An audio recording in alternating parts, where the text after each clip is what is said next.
अस्सलाम वालेकुम डियर्स, कैसे हैं आप। हमारी ये गुफ्तगू केस स्टडी रिसर्च डिज़ाइन पर है। देखते हैं कि इसमें क्या क्या काबिले ज़िक्र है। हम देखेंगे कि केस स्टडी डिज़ाइन है क्या, इसकी अजम्पशंस क्या हैं और स्टेप्स क्या हैं केस स्टडी करने के लिए। देखते हैं कि केस स्टडी है क्या।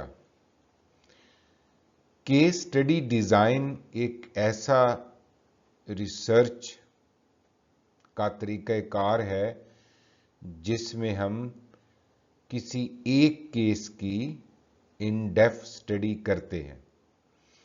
एक केस कोई सब्जेक्ट भी हो सकता है, इवेंट भी हो सकता है, ऑर्गेनाइजेशन भी हो सकती है और कोई फिनोमेनन भी हो सकता है, और ये रियल लाइफ के कॉन्टेक्स्ट के अंदर होता है। एक्सपेरिमेंटल कंडीशन इस तरह की वहाँ अप्लाई नहीं होती, बल्कि नेचुरल सिचुएशन में ये जो स्टडी है वो की जाती है। ये स्टडी ऐसी सूरत हाल में बेस्ट फिट है जब जो हम स्टडी कर रहे हैं, जो इवेंट, जब फेनोमेनन और उसके और कंटेक्स्ट के दरमियान बाउंड्रीज जो है वो क्लियर ना हो। रिसर्चर जो है वो केस स्टडीज का तरीक़ेकार, मेथड या डिज़ाइन इस्तेमाल कर सकता है कम्प्लेक्स इश्यूज को एक्सप्लोर करने के लिए, इनसाइट जनरेट करने के लिए और डीपर अंडरस्टैंडिंग गेन करने के लिए कि कौन से फैक्टर जो हैं वो सक्सेस का बायस बन रहे हैं। मसलन एक ही इलाके में दो अदारे हैं, कॉलेजेस हैं। एक कॉलेज के रिज़ल्ट बहुत अच्छे हैं, रिप्यूट बहुत अच्छी है, और दूसरा उसी लोकेलिटी में है, उसके रिज़ल्ट्स भी अच्छे नहीं है, रिप्यूट भी अच्छी नहीं है। तो हम जो सक्सेस वाला कॉलेज है उसकी केस स्टडी करते हैं कि दरअसल उस कॉलेज को किन फैक्टर्स ने, किन एलिमेंट्स ने, किस कॉन्टेक्स्ट ने, किन करेक्टरिस्टिक्स ने कामयाब बनाया है। तो केस स्टडी जो है वो इसलिए बेस्ट फिट मेथड है कि इसकी जो फाइंडिंग्स हैं वो बहुत सारे सिमिलर केसेस के लिए काबिले इस्तेमाल होती हैं। केस स्टडीज क्वालिटेटिव भी हो सकती हैं, क्वांटिटेटिव भी, और मिक्स ऑफ बोथ भी। यूजुअली हम multiple sources of data collection use करते हैं या multiple sources of data use करते हैं और multiple instruments of data collection को यूज करते हैं। ख़ास तौर पर इंटरव्यूज़, ऑब्जर्वेशंस और डॉक्यूमेंट्स शामिल हैं। पुराने रिकॉर्ड्स भी इसका हिस्सा होते हैं। मकसद एक कम्प्रीहेंसिव पिक्चर डेवलप करना है उस केस के बारे में जिसके बारे में केस स्टडी की जा रही हो।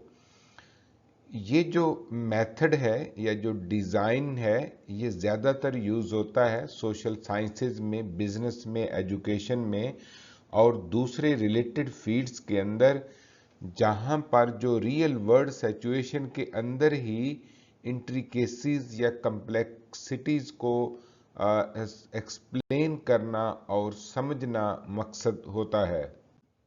जब हम मिसाल की बात करते हैं तो इसमें how can teachers implement active learning strategies in mixed level classrooms. तो जो मिक्स लेवल के क्लासरूम हैं, क्लास 3 के बच्चे भी हैं, 4 के भी हैं, 5 के भी बैठे हैं, तो उसमें हम एक्टिव लर्निंग को कैसे प्रमोट कर सकते हैं, ये हमारा रिसर्च क्वेश्चन है।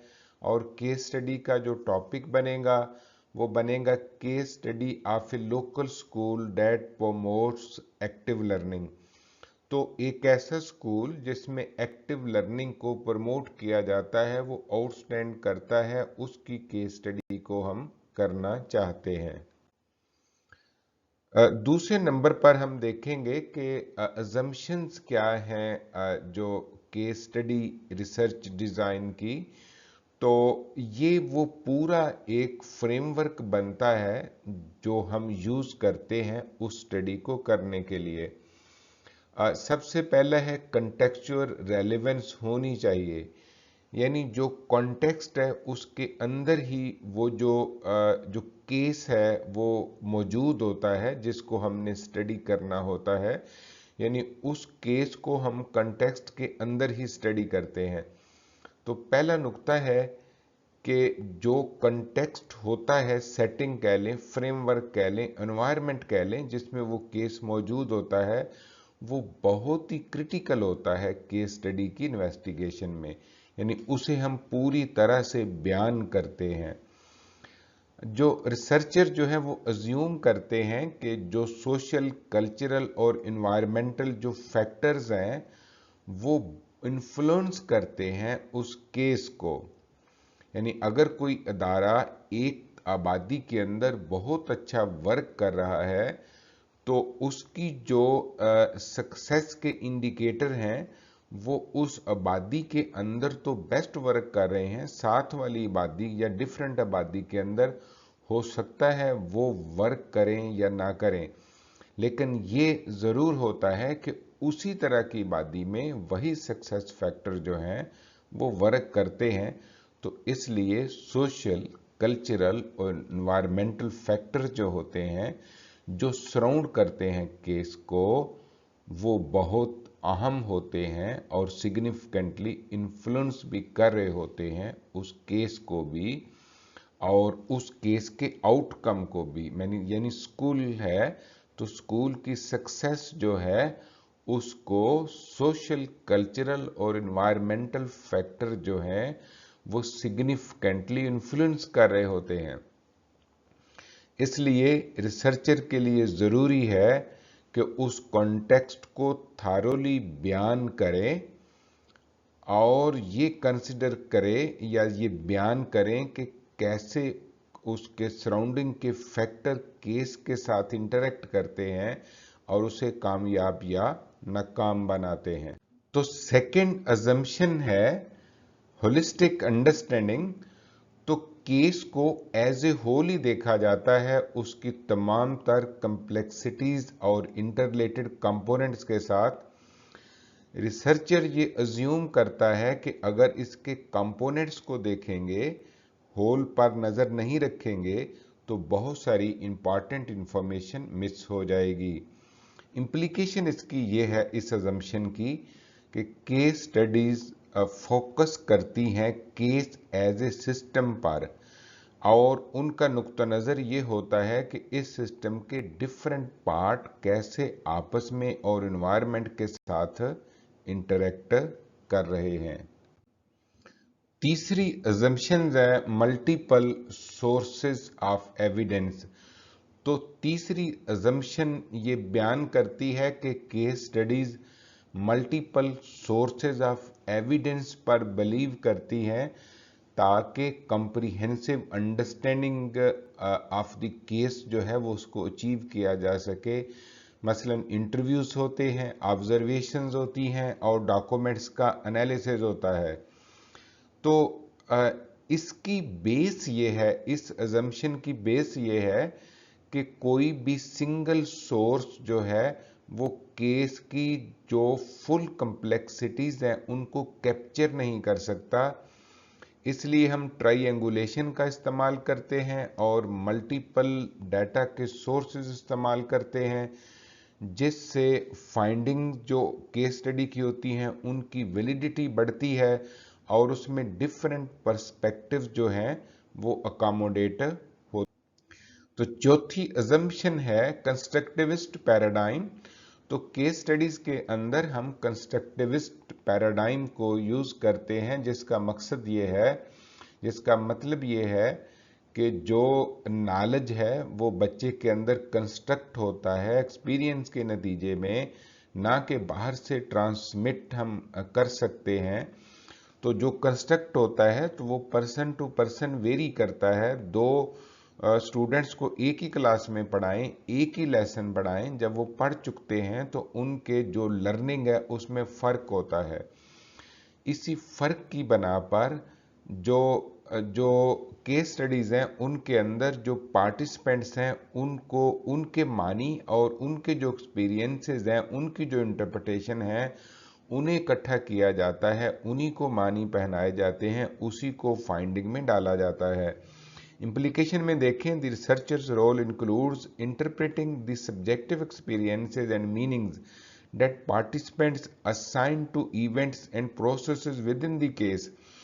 तो केस के अंदर जो इवेंट्स हैं, जो प्रोसेसेस हैं, उसको जो पार्टिसिपेंट हैं, जिन लोगों से हम डाटा लेते हैं, वो जो मानी अटैच करते हैं, वो जो उसके इंटरप्रिटेशन अटैच करते हैं, वही मरकजी होती है और केस स्टडी में उसी को ही जो है वो फाइनल फाइंडिंग में या कंक्लूजन के लिए यूज किया जाता है। तो पांचवी अजम्पशन है फ्लेक्सिबिलिटी एंड इमरजेंस। सो जो रिसर्च प्रोसेस है केस स्टडी के अंदर, वो फ्लेक्सिबल भी होता है और इवॉल्व भी होता है during the course of the study. जब हम स्टडी कर रहे होते हैं तो प्रोसेस भी साथ साथ अपने आप को एडजस्ट कर रहा होता है। इसकी अजम्पशन ये है कि केस स्टडीज रिजिडली स्ट्रक्चर्ड नहीं होती। जो ही रियलिटीज अनफोल्ड होती हैं तो उनके मेथड्स को भी हम साथ साथ तब्दील करते जाते हैं। इम्प्लीकेशन इसकी यह है कि रिसर्चर को मस्ट बी प्रिपेयर्ड होना चाहिए to adjust their focus, data collection methods and analysis strategies in response to what they learn during the study. तो स्टडी के दौरान जो लर्न करते हैं उसके मुताबिक रिसर्चर को अपना फोकस, डाटा कलेक्शन के मेथड और एनालिसिस स्ट्रेटेजीज भी चेंज करना पड़ सकती हैं। सो रिसर्चर को फ्लेक्सिबल होना है और इमर्ज भी करना है, एडजस्ट करना है उसको न्यू रियलिटीज के साथ, ताकि वो जो बेस्ट फाइंडिंग जो है अपनी स्टडी की वो पेश कर सके। छठी अजम्पशन है केस यूनिकनेस। हर केस यूनिक होता है जिसकी हम स्टडी करते हैं और उसकी फाइंडिंग्स को दूसरे केसेस के लिए जनरलाइज नहीं किया जा सकता। हर केस की अपनी स्पेसिफिक डिटेल्स होती हैं, न्यूसेंसेस होती हैं, जिनको क्रिटिकली समझना बहुत ज़रूरी है। तो इम्प्लीकेशन की तरफ आए तो हम देखते हैं the focus is often on in-depth analysis rather than generalization. However, lesson learned can inform broader theories and practices। क्योंकि एक केस स्टडीज के जो लेसन हैं वो हम ब्रॉडर जो थियरीज हैं और प्रैक्टिसेस को इन्फॉर्म कर सकते हैं, उसके लिए यूज हो सकते हैं, लेकिन ये जनरलाइज नहीं हो सकते। सातवीं अजम्पशन है जी the researcher as an instrument. Researcher भी इंस्ट्रूमेंट है, क्योंकि रिसर्चर एक बुनियादी किरदार अदा करता है डाटा कलेक्शन में और उसके एनालिसिस में। तो अजम्पशन ये है कि रिसर्चर की अपनी स्किल, इंसाइट और बायसेस भी स्टडी की फाइंडिंग को मुतासर कर सकते हैं। इसके लिए रिफ्लेक्सिविटी बहुत इंपॉर्टेंट है। रिफ्लेक्सिविटी का मतलब ये है कि इंसान को, ख़ासतौर पर रिसर्चर को, अपनी अजम्पशन का पता हो, अपने बिलीफ का पता हो, अपने जजमेंट सिस्टम का पता हो और वो केयरफुली थिंक करे कि कैसे उसकी अपने बायसेस जो है, अंडरस्टैंडिंग जो है, वो स्टडी के रिजल्ट्स को बायस कर सकती है। रिसर्चर को उससे अवेयर भी होना चाहिए और उसे बयान भी करना चाहिए कि मैं इस तरह का रिसर्चर हूँ, मेरे इस तरह के तजर्बात हैं। इस बात का एहतमाल है कि वो अपने जो तजर्बात हैं उसको भी रिपोर्ट में डाल दें। मसलन अगर एक ऐसा तालिब इल्म रिसर्च कर रहा हो जिसके अपने हेड के साथ तल्लुकात अच्छे ना हों और उसका काम किसी ऐसे अदारे के बारे में हो, जो सक्सेसफुल हो, तो वहाँ वो उसके जो हेड है या प्रिंसिपल है, उसमें अपने तजर्बात डालकर उसको नेगेटिवली पोर्ट्रे कर सकता है। अगर कोई औरत है या मर्द है जिसके तजर्बात हैं, वो रिसर्च की फाइंडिंग में उसका इम्कान है कि वो भी आ जाए, जिससे अवेयर होना ज़रूरी है। मसलन कोई ऐसा टीचर है जिसके तालिब इल्मों से तल्कात अच्छे नहीं रहे, तो जब वो तालिब इल्मों पर रिसर्च करेगा या स्टूडेंट टीचर रिलेशनशिप पर रिसर्च करेगा, तो माइट बी वो जो बर्डन ऑफ ब्लेम है वो स्टूडेंट की तरफ ज़्यादा शिफ्ट कर दे। तो इसलिए रिसर्चर के अपने बायसेस जो हैं, अपना बेंड ऑफ माइंड जो है, अपना जो बिलीफ सिस्टम है, अपनी अंडरस्टैंडिंग है, वो भी जो केस स्टडी के रिजल्ट्स को मुतासर कर सकती है। इसलिए रिसर्चर अपना बैकग्राउंड भी तफसील से उसमें बयान करता है, ताकि रीडर को आसानी हो कि उसकी फाइंडिंग को वो उसी नज़र से देखे। एट्थ अजम्पशन है rich thick description. So case की और उसके कॉन्टेक्स्ट की रिच और जो थिक डिस्क्रिप्शन की जाती है, जिसका मकसद पार्टिसिपेंट्स के जो एक्सपीरियंसेस को समझना और उसमें जो कम्प्लेक्सिटीज इन्वॉल्व हैं उनको बयान करना ज़रूरी है। केस स्टडीज अक्सर नैरेटिव अकाउंट्स यानी सुनाई गई कहानियां होती हैं, जिनको डिस्क्रिप्शन को कन्वे किया जाता है और उसकी जो फुल रिचनेस है उसको बयान किया जाता है। यानी वो कहानी क्या थी और उसमें क्या क्या अहम पॉइंट्स मौजूद थे। नाइन्थ असम्पशन है बाउंडेड सिस्टम। तो केस स्टडी एक बाउंडेड सिस्टम होता है जिसमें अगरचे हम उसे केस स्टडी को कंटेक्स्ट के अंदर ही स्टडी करते हैं, लेकिन हम क्लियर होते हैं कि केस क्या है और उसका कॉन्टेक्स्ट क्या है, दोनों के दरमियान बाउंड्री कहां पर है। अगरचे सम टाइम बाउंड्री ब्लर होती है, लेकिन हमारा क्लियर होना इस सिलसिले में ज़रूरी है। अगर हम बाउंड्रीज डिफाइन करेंगे तभी हमारा फोकस क्लियर होगा, तभी हम केस को उसके कॉन्टेक्स्ट से सेपरेट कर सकेंगे। टेंथ असम्पशन है आइटरेटिव प्रोसेस। केस स्टडी बल्कि सारी रिसर्च एक आइटरेटिव प्रोसेस होता है जिसको हम बार बार रिपीट करते हैं। डाटा साइकिल्स में कलेक्ट किया जाता है, उसका एनालिसिस किया जाता है, उसकी फाइंडिंग पे पहुंचा जाता है, फिर दोबारा डाटा कलेक्ट करके देखा जाता है क्या हम उन्हीं फाइंडिंग्स पर पहुंच रहे हैं या नहीं, जिसको रिपीटेबिलिटी भी कहते हैं। तो इससे हमारी अंडरस्टैंडिंग जो है रिफाइन होती रहती है। रिसर्च वैसे भी रिप्रोड्यूसेबल रिजल्ट्स जो है वो पैदा करती है। तो इसलिए केस स्टडी में इन्वॉल्व हो सकता है डाटा की रिविजिटेशन या रिविजिटिंग, री इंटरप्रेटिंग द फाइंडिंग्स है, और थ्योरीज को भी हम रिफाइन करते हैं केस स्टडीज की फाइंडिंग की रोशनी में। सो 11th assumption is interpretive approach. So analysis जो है वो इंटरप्रेटिव होता है केस स्टडी में, जिसका फोकस होता है ताकि हम मीनिंग्स और एक्सपीरियंसेस ऑफ द केस को समझें। यानी जो पार्टिसिपेंट्स हैं उनकी गुफ्तगू के मानी क्या हैं और उनके एक्सपीरियंसेस क्या हैं, इसको देखें। इसमें रिसर्चर अज्यूम करता है केस स्टडी में कि अंडरस्टैंडिंग जो है वो डाटा की इंटरप्रिटेशन से आती है, जो कि उसके कंटेक्स्ट के अंदर होनी चाहिए। इसकी इम्प्लीकेशन पर हम बात करेंगे कि एनालिसिस में अक्सर इन्वॉल्व होता है थीमेटिक इंटरप्रिटेशन, पैटर्न रिकॉग्निशन होता है कि कौन कौन से पैटर्न इस केस के अंदर पाए जाते हैं, और फिर वेरियस सोर्सेज ऑफ डाटा को इंटीग्रेट किया जाता है ताकि holistic understanding of the case तक पहुंचा जा सके। जी, अब हम बात करेंगे कि स्टेप्स कौन कौन से इन्वॉल्व हैं केस स्टडी के लिए। हमें मालूम है कि केस स्टडी भी एक रिसर्च ही है, तो उसी तरह के स्टेप्स इसमें इन्वॉल्व होंगे। सबसे पहला है डिफाइन द रिसर्च प्रॉब्लम। तो रिसर्च प्रॉब्लम हमें क्लियर होगी कि हमने क्या इन्वेस्टिगेट करना है, तभी हम केस स्टडी को कर सकेंगे। स्टेप 2 है सिलेक्ट द केस। हमने कोई इंडिविजुअल या केस सिलेक्ट करना है, वो कॉलेज हो सकता है, स्कूल हो सकता है, यूनिवर्सिटी हो सकती है। फिर हमने देखना है कि वो केस हमारी रिसर्च प्रॉब्लम से रेलेवेंट हो।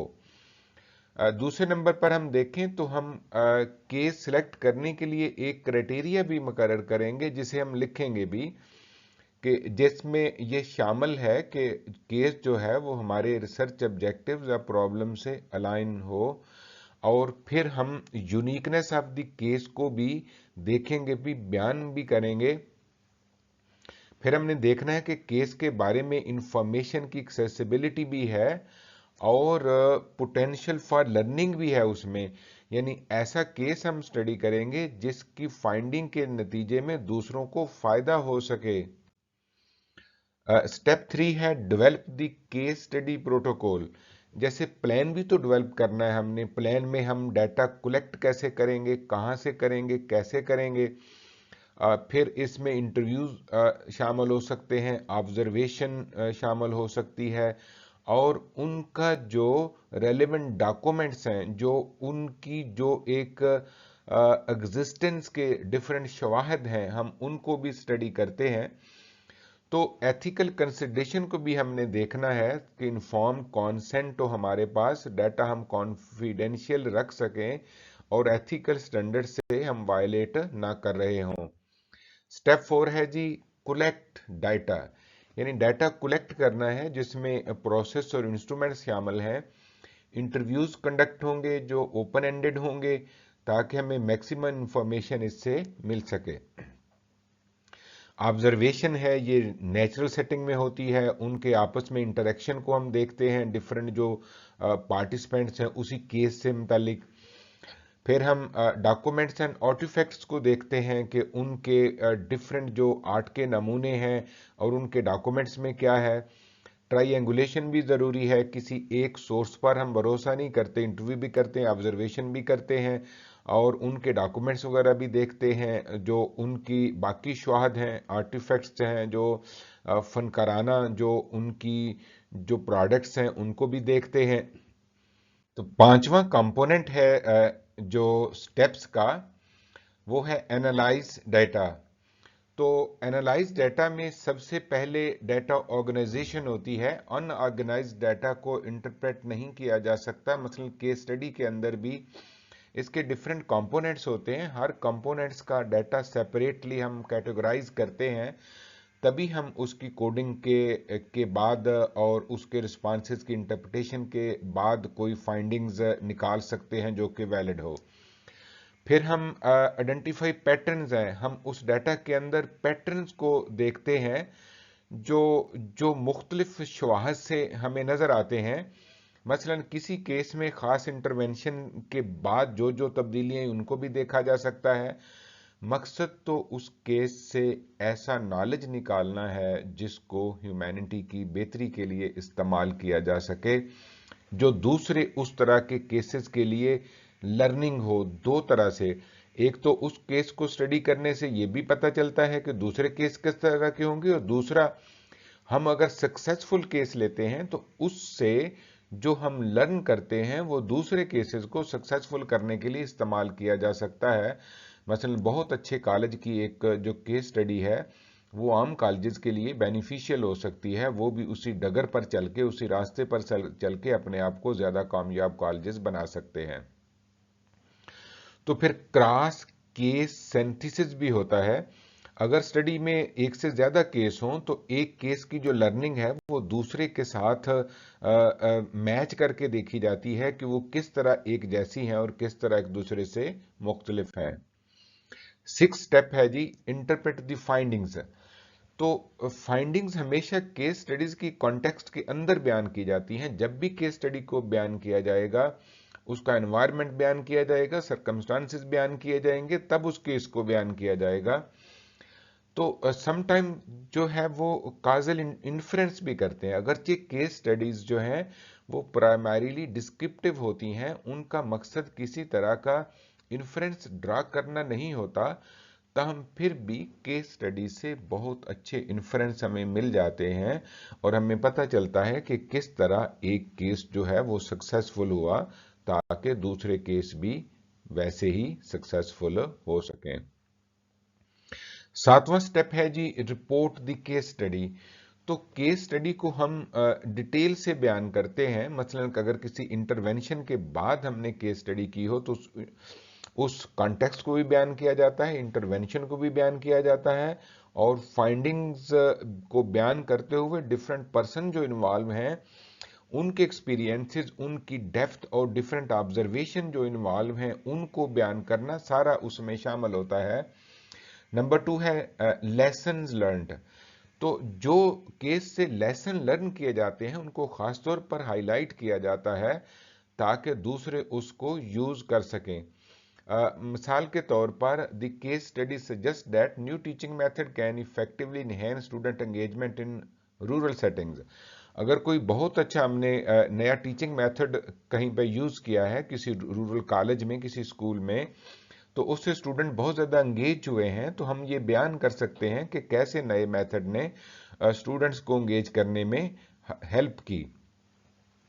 अब लिमिटेशंस भी हैं, हर इंसानी कावश की लिमिटेशंस होती हैं, तो केस स्टडी की भी लिमिटेशन है। उन लिमिटेशन को हमें एक्नॉलेज करना होगा कि जैसे कि एक किसी सिंगल केस पर फोकस है और इसको जनरलाइज नहीं किया जा सकता, क्योंकि केस स्टडीज को जनरलाइज नहीं किया जा सकता, ये फाइंडिंग में बयान करना होता है।